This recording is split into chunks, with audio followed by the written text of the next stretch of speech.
Good morning. FreeYourselfFromYourself.com, May 8th, 2012. So the issue for me over the last few days has been kind of one of misidentification. Let me explain. What happens to me, and one of the ways that I sabotage my life, and it's complicated, but I'll try and keep it as short as possible, is that I misidentify an issue, and then that issue festers in, I obsess about it, and it becomes something else, and I act upon the something else, and it sabotages my life, and I'll explain.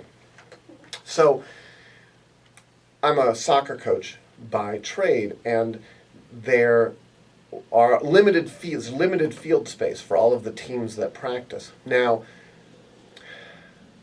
the teams that I coach, I perceive are getting short shrift in terms of our field usage, the fields that we get to practice in.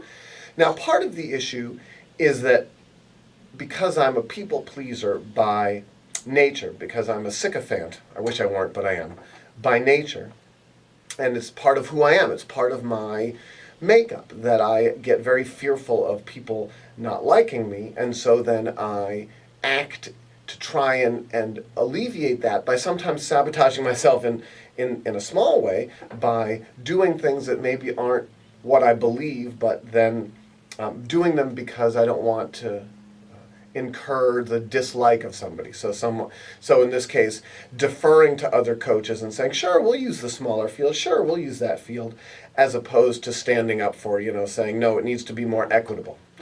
Then I start to get into a cycle of a little bit of resentment, and it becomes resentment at the folks who I argue are taking advantage of my niceness. But that's not the truth. The truth is, it always comes back to being about us, and so you're getting a little insight into my process, but you'll kind of take whatever it is that I give and apply it to yourself or not.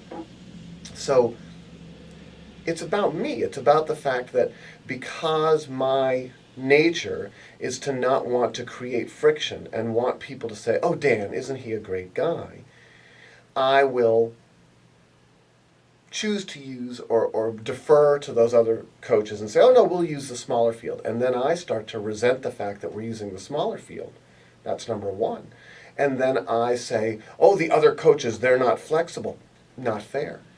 They may very well be flexible, but I've made the statement, okay, we'll move. So that's about me, right? Number one.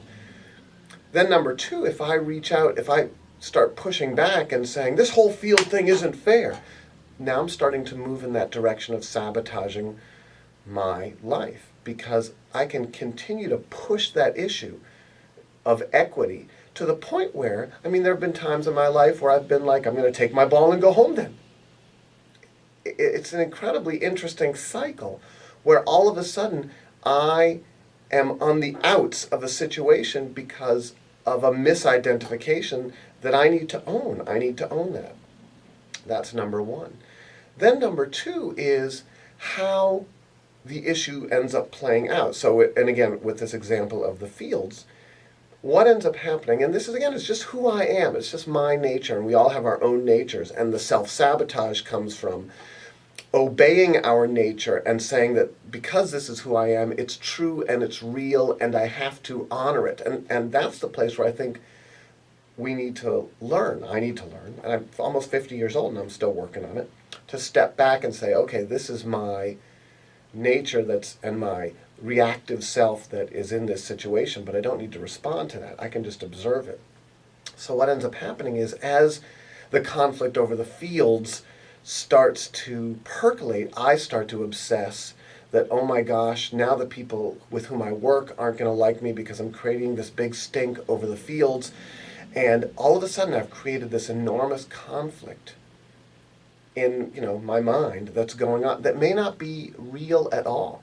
In the minds of the people with whom I work, my coworkers, there may be no conflict at all. It may just be another in a normal part of the day of discussing issues like fields or teams or referees or whatever. So what I've done in the past in my life in these situations is I've percolated them so much that, again, I've gotten to that point where I'm like, to heck with it. This organization doesn't know what it's doing, and I'm going to go take my ball and go home. I'm going to go work somewhere else. Self-sabotage. Done that as a teacher, where I've worked at a school, and because I have pushed an issue at the school and I've perceived that people are pushing back, or they are pushing back against me because they disagree, that disagreement blows up into an enormous issue in my brain that, like, I'm all of a sudden this terrible person and that everybody hates me. That's how my brain works.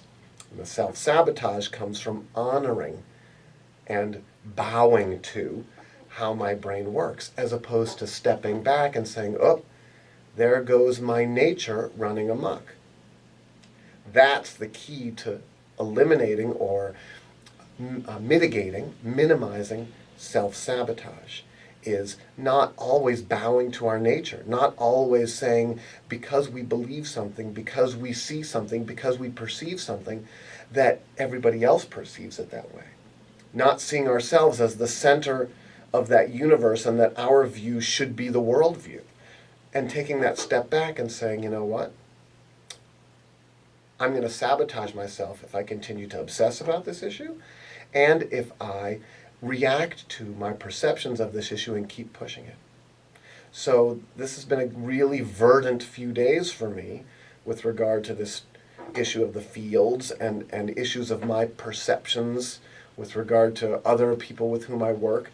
And I need to be really careful and take a step back and really observe what's going on so that in the end, I'm not sabotaging myself. Adios.